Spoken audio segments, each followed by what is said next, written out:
Denver, Colorado, 2003. An estate sale? Michael Chen picked up a dented metal footlocker from his grandfather's attic. Staff Sergeant Robert Chen, tail gunner, 20th Air Force, B-29 Superfortress. The old man had died 3 months ago without talking much about the war. Just the usual stories veterans tell at family dinners, the funny ones, the safe ones. But inside this footlocker, beneath the uniform and medals, Michael found something his grandfather had never mentioned, a stack of letters, not to family, to himself. Dated entries written during combat missions, sealed in envelopes marked, "Do not open until I'm gone." The first one, dated November 24, 1944, was written in shaky handwriting on Army Air Force stationery. If you're reading this, it means I made it home and lived long enough to forget what I need to remember.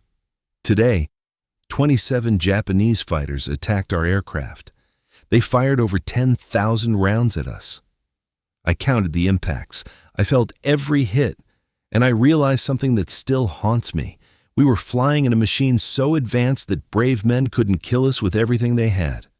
That's not victory. That's just technology doing what courage can't anymore.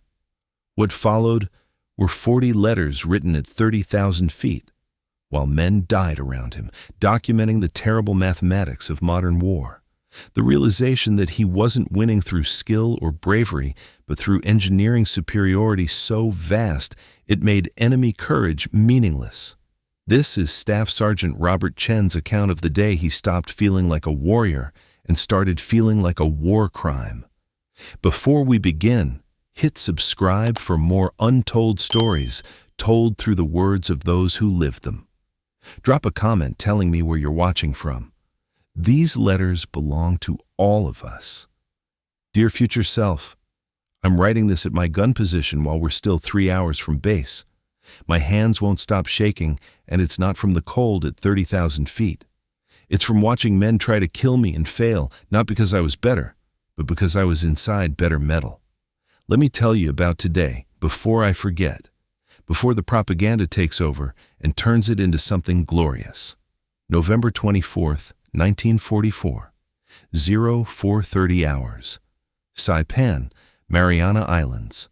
Robert Chen climbed through the tail gunner's hatch of the B-29 Superfortress, call sign City of Oakland. The interior smelled like oil, metal, and the sweat of 11 men who knew where they were going. Tokyo.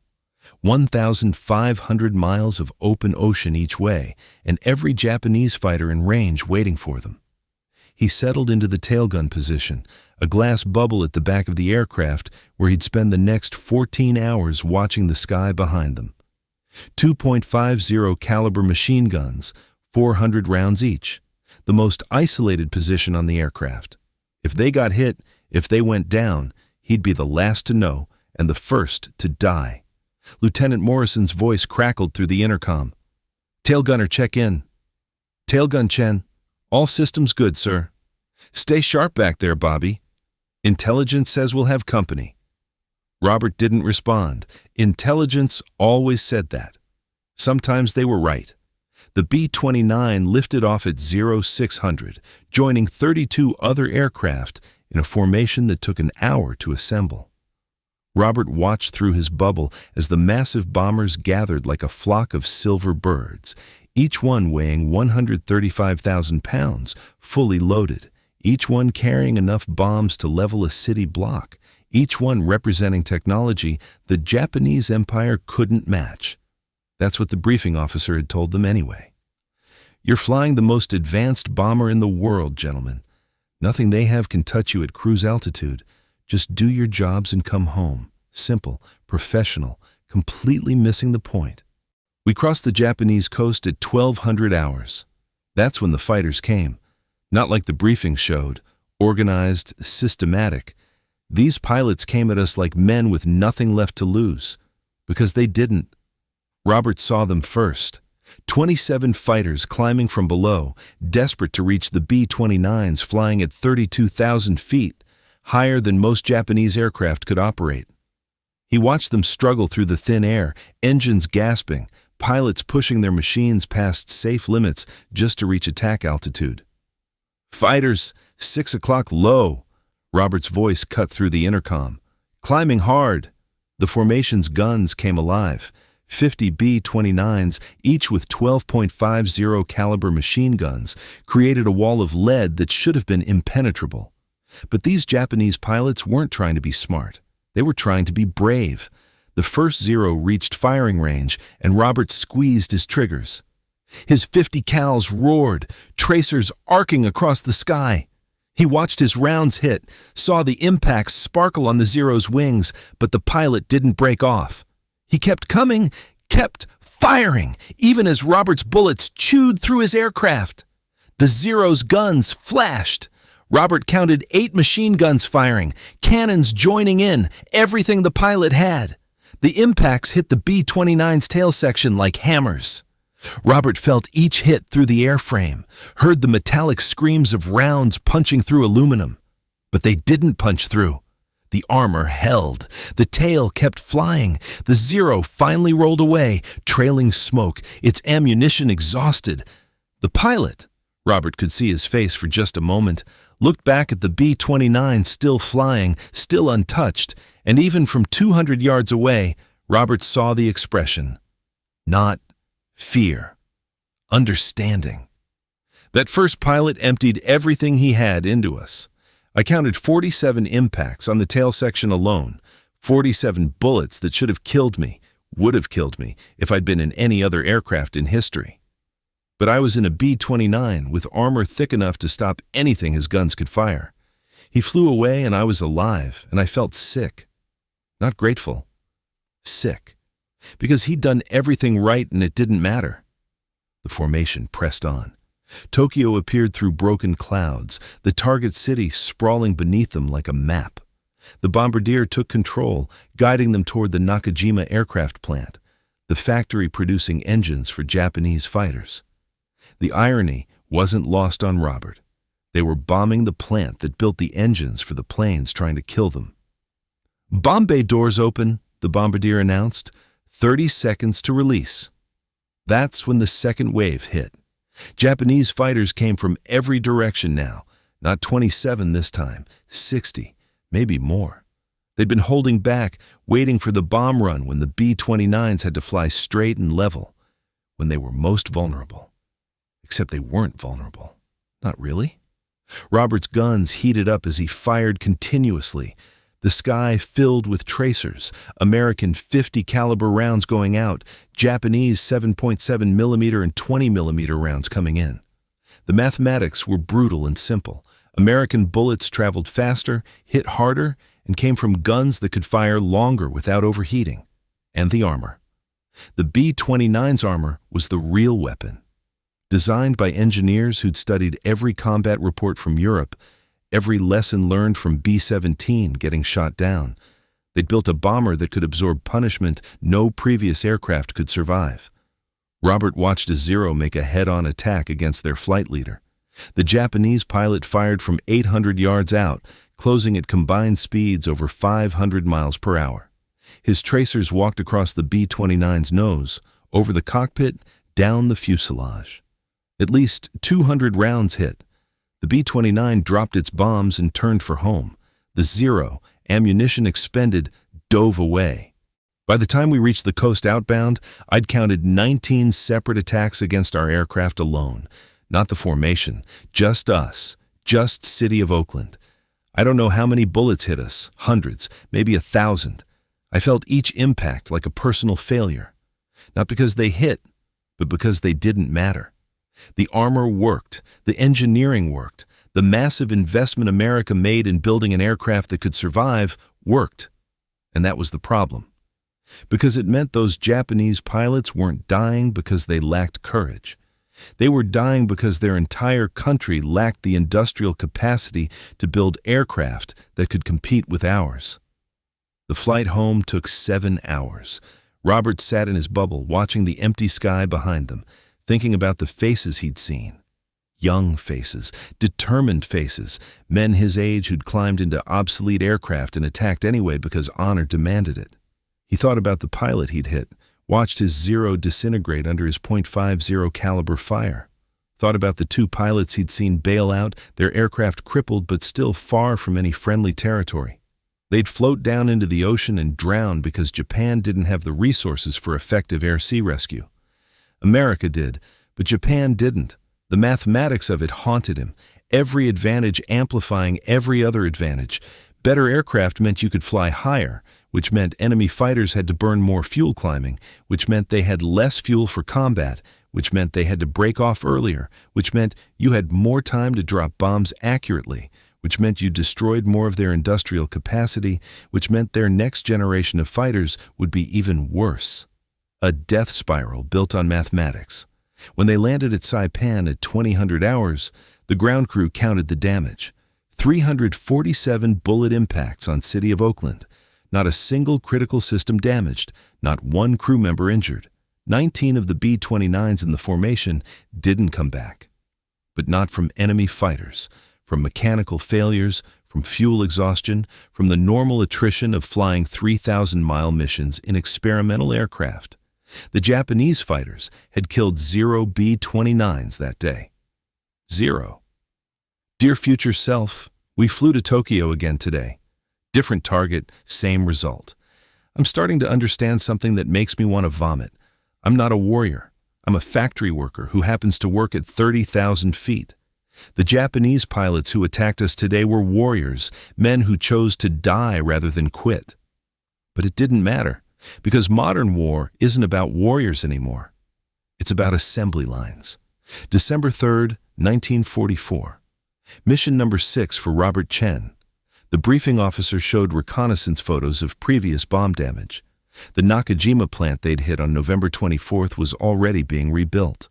Japanese workers clearing rubble, repairing machinery, refusing to quit. Admirable, the officer said. Pointless, he didn't say. We're going back, the colonel announced. Same target. Finish what we started. Robert wondered if the same Japanese pilots would intercept them, if the guy whose Zero he'd shot up had survived, had gotten a new aircraft, would try again. Part of him hoped not. Part of him hoped yes, because at least that would mean he'd survived. The flight to Tokyo was becoming routine. That was the terrifying part. 14-hour missions, thousands of rounds fired, hundreds of impacts absorbed, routine. Like driving to work, like any other job. Except the job was killing people who couldn't effectively fight back. The fighters came again, different faces, same desperation. Robert tracked 1-0 through his sight, watching it climb, watching the pilot push his engine past redline, trying to reach attack altitude. The fighter made it to 31,000 feet, close enough to fire, and Robert could see the exhaust smoke, the engine overheating, the pilot's determination. The Zero fired. Robert felt the impacts, fired back, watched his tracers walk across the Zero's fuselage. The Japanese fighter didn't explode, didn't catch fire, just slowly fell away, the engine finally giving out from the impossible strain of trying to fight at altitudes it was never designed for. Robert watched it fall, spinning slowly. The pilot still in the cockpit, probably trying to restart the engine, probably knowing it was futile. He disappeared into the clouds below. Did he make it home? Did he crash in the ocean? Did he die trying to reach an altitude where he could fight the enemy killing his country? Robert never knew. Never would. I keep thinking about the engineers. The American engineers who designed this aircraft, they probably never thought about the moral implications of what they were building. They just solved problems. How do we fly higher? How do we carry more bombs? How do we protect the crew? They solved every problem so well that they created a new one. How do we live with being unkillable? Because that's what we are up here, not invincible. Things break, engines fail, weather kills. But unkillable by enemy action. The Japanese can't reach us effectively, can't penetrate our armor when they do, can't damage our engines enough to matter. We're not winning through skill. We're winning through industrial superiority so vast it turns courage into suicide. By January 1945, Robert had flown 15 missions. He'd been attacked by over 200 Japanese fighters. City of Oakland had taken more than 2,000 bullet impacts. They'd lost one engine once, had to shut it down and fly home on 3, made it fine. The crew treated it like a badge of honor. 2,000 hits, 0 casualties. They painted little rising sun symbols on the fuselage for every fighter Robert shot down. 11 confirmed kills. The other gunners had similar tallies. The aircraft was becoming an ace. But Robert couldn't celebrate. Every kill was the same story. Japanese pilot showing incredible courage, attacking against impossible odds, dying not because he lacked skill, but because he lacked equipment that could compete. It was like watching sword fighters charge at machine gun positions, brave, honorable, completely pointless. The worst part was the efficiency, the clinical, mechanical efficiency of it. American training, American tactics, American engineering, every element optimized to deliver maximum destruction with minimum risk. It was impressive. It was horrifying. Robert started having nightmares, not about being shot down, that didn't scare him anymore.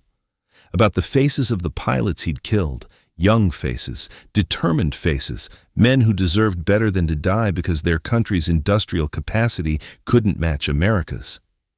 Dear future self, today we bombed Nagoya. On the flight home, I did math. The city of Oakland has been hit by approximately 3,000 bullets across 17 missions. We've never had a crew member seriously injured by enemy fire. We've never had critical damage. I've personally fired approximately 8,000 rounds. I've been credited with 14 confirmed kills, but the real number is probably higher. Some pilots just disappear into clouds or ocean, and nobody knows if they crashed or made it home. Here's the math that haunts me. If those 3,000 bullets had hit a Japanese bomber, it would have been destroyed 30 times over. If my 8,000 rounds had been fired at American aircraft by Japanese pilots, I'd have killed maybe 2 B-29s. The ratio is that lopsided. We're not at war. We're at execution. February 1945, the missions intensified, not targeting factories anymore, targeting cities, firebombing, incendiaries instead of high explosives. The goal wasn't to destroy industrial capacity. It was to destroy the will to fight. Robert watched Tokyo burn from 30,000 feet. The entire city glowing orange, smoke rising so high they had to fly around it. He thought about the people down there, civilians, workers, families, people who probably wanted the war to end as much as he did. The Japanese fighters that attacked them that night seemed different, more aggressive, more desperate, like they knew what was happening to their city and didn't care anymore about surviving, just about making the bombers pay some cost, but they couldn't. The B-29s flew on, dropped their incendiaries, and went home. The Japanese fighters died trying. Robert's gun jammed during one attack. A Zero came straight at his position, firing everything, and Robert couldn't fire back. He just watched the tracers coming, felt the impacts, waited to die. The armor held. The Zero ran out of ammunition and dove away. Robert got his gun working again and felt nothing. Not relief, not fear, just hollow. Dear future self, I think I understand now why they don't let us talk to the Japanese pilots. Why we never see them as people, just as targets. Because if we did, if we really understood what we're doing to them, we'd have to face an uncomfortable truth. Courage should matter. Bravery should count for something. A man who risks everything should have a chance against a man who risks nothing. But that's not how modern war works. Modern war is about resources, industrial capacity, engineering, all the things that make courage irrelevant. We're proving that every time we fly. We're proving that bravery can't defeat armor plate and high-altitude capability. That honor can't compete with American manufacturing. I'm proud to be American. I'm proud of what our engineers accomplished, but I'm not proud of what I'm part of. I'm just a man in a flying fortress watching braver men die because they were born in the wrong country. The war was ending. Everyone could see it. Japan's cities were burning. Their fighter production had collapsed. American B-29s flew in daylight now, in smaller formations, sometimes without escort, because there weren't enough Japanese fighters left to threaten them. Robert flew his 25th mission on March 9, 1945. Tokyo again, the largest firebombing raid of the war, 334 B-29s. The city burned so hot they could feel the heat at 30,000 feet. They encountered 11 Japanese fighters, only 11. Those pilots attacked with suicidal determination, not trying to survive, just trying to take one bomber with them. None succeeded. City of Oakland took 43 hits, flew home fine. After landing, Robert walked around the aircraft, looking at the new bullet holes. The ground crew was already patching them, casual and efficient. Just another day's work. 4,000 hits and counting, Sarge, one mechanic said cheerfully. This bird's a tank. Robert nodded, couldn't speak, walked back to his quarters and wrote another letter. Dear future self, last night we burned Tokyo. Not bombed it, burned it. The entire city. The fire was so big we could see it from 200 miles away. I don't know how many people died, tens of thousands, maybe more. Not soldiers, people, just people. And we did it from 30,000 feet where nobody could touch us, where Japanese fighters couldn't effectively fight back, where our armor and altitude and engineering superiority meant we could deliver that destruction with almost no risk to ourselves. Here's what I need you to remember. Future self. This isn't heroism. This isn't even war in the way grandfather understood it. This is something new and terrible. This is industrial power made into military doctrine. This is what happens when one country's manufacturing capacity is so vast that the other country's courage becomes meaningless. The Japanese pilots who attacked us last night were heroes. They knew they couldn't win. Knew their fighters were obsolete, their numbers decimated, their fuel limited. They attacked anyway because honor demanded it. We were professionals. We flew our routes, dropped our bombs, came home safe. Did our jobs. Who do you respect more? The men who died for nothing but honor? Or the men who killed efficiently from positions of invulnerability? I know my answer. I'm afraid of what it says about the future. Robert flew his 30th and final mission on April 13, 1945. Germany had surrendered. Japan was isolated, starving, its cities in ruins. The B-29s faced minimal resistance now. Most missions were unopposed. That day, they encountered one Japanese fighter, just one. A Zero, ancient by war standards, probably pulled from some training unit, flown by a pilot who might have been 17 years old. He attacked anyway. A lone 15. B-29s in the formation, hundreds of guns, he attacked anyway. Robert watched through his sight as the Zero climbed, struggling through thin air, engine smoking from the strain. The pilot reached firing range and opened up, his machine guns flickering. The rounds hit City of Oakland's tail. Robert felt them.